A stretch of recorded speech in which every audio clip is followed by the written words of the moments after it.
Hello guys, আজকের এই ভিডিওতে আমি আপনাদেরকে দেখাবো মদিনা টু মক্কা যাওয়া মসজিদ আল হারাম, কাবা শরীফ, এমন সুন্দর একটা ভিউ।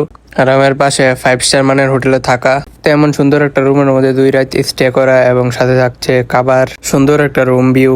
রুমের সাথে থাকবে সুন্দর একটা ওয়াশরুম এবং কমপ্লিমেন্টারি অ্যাক্সেসরিজ এবং 100+ আইটেম দিয়ে বুফেতে একবেলা সকালে নাস্তা। তো গাইস চলুন আর দেরি না করে আজকের এই ভিডিওটি শুরু করা যাক। হ্যালো গাইস, আসসালামু আলাইকুম। আশা করি আপনারা সকলে ভালো আছেন। আপনাদের দোয়া এবং ভালোবাসে আল্লাহর অশেষ রহমতে আমিও ভালো আছি। তো গাইস আজকে আপনারা আমার এই গেটআপ দেখে তো বুঝতে পারতেছেন যে আজকে আমি ঘুরে দিতেছি। তো গাইস মদিনা মূল শহরেতে বাইরে 10 থেকে 15 মিনিট গাড়ি চলার পরে আমরা উঠছি মসজিদে বীরে আলিদ। তো এনে 2 টাকা নামাজ পড়ে উমরা নিয়ত করিলাম। তো নিয়ত শেষ করে আমরা কোনো বাইরে যাচ্ছি মসজিদেতে। তো গাইস আমরা যেহেতু দুপুর টাইমে রওনা হয়েছি, তো কি খাওয়া দাওয়া রয়েছে না, তাহলে গাড়ির মধ্যে খাওয়া দাওয়া করে দিতেছি। তো গাইস মদিনাতে মক্কার দূরত্ব প্রায় 435 কিলোমিটার। এর মধ্যে খালি মরুভূমি আর মরুভূমি, এইদিকে চোখ দেয় খালি মরুভূমি আর পাহাড়। তো মরুভূমি আর উঁচা পাহাড় দেখতে দেখতে আই বললাম মক্কা। তো গাইস মক্কা অনেক পরে আমরা গাড়িটা সেফ জায়গা পার্কিং করে আর একটা ট্যাক্সি লিয়ে যাচ্ছি হেরামের যেন আমরা রুম লইছি। তো এসি আল সাফা টাওয়ার, হেরামেতে জাস্ট 50 মিটার দূরত্ব।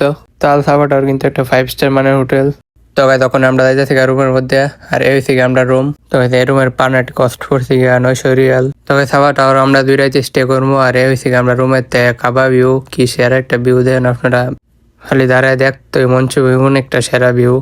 তো গাইস রুমের সাথে এমন একটা বাথরুম, ফ্রিজ এবং কমপ্লিমেন্টারি অ্যাক্সেসরিজ। তো গাইস রুমের মধ্যে আমরা ব্যাগপত্র সব রাখা যাচ্ছি হেরামও। তো গাইস এই মসজিদ আল হারাম, আমরা মুসলিমরা সবচেয়ে পবিত্রতম এবং সবচেয়ে বেশি বরকতময় জায়গা। তো মসজিদ আল হারাম হয়েছে আমরা মুসলিমরা সবচেয়ে বেশি পবিত্রতম জায়গা।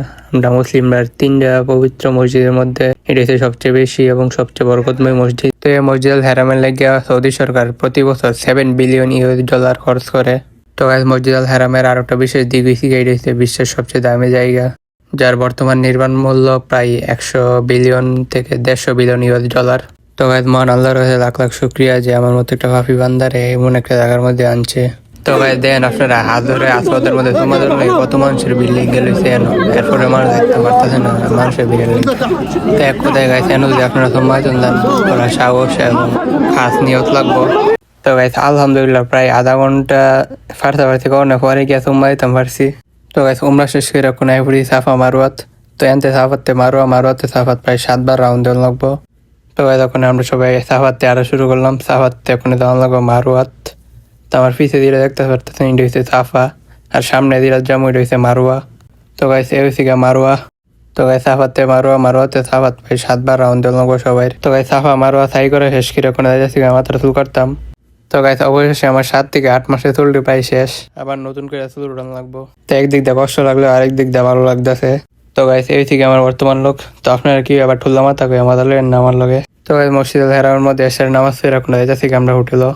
তো রুম আসার পর রাতের খাওয়া দাওয়া হালকা পাতলা করে এলাম। আর আজকের এই ভিডিওটি পর্যন্তই। সবাই ভালো থাকবেন, সুস্থ থাকবেন, আর আমার জন্য দোয়া করবেন। আল্লাহ হাফেজ।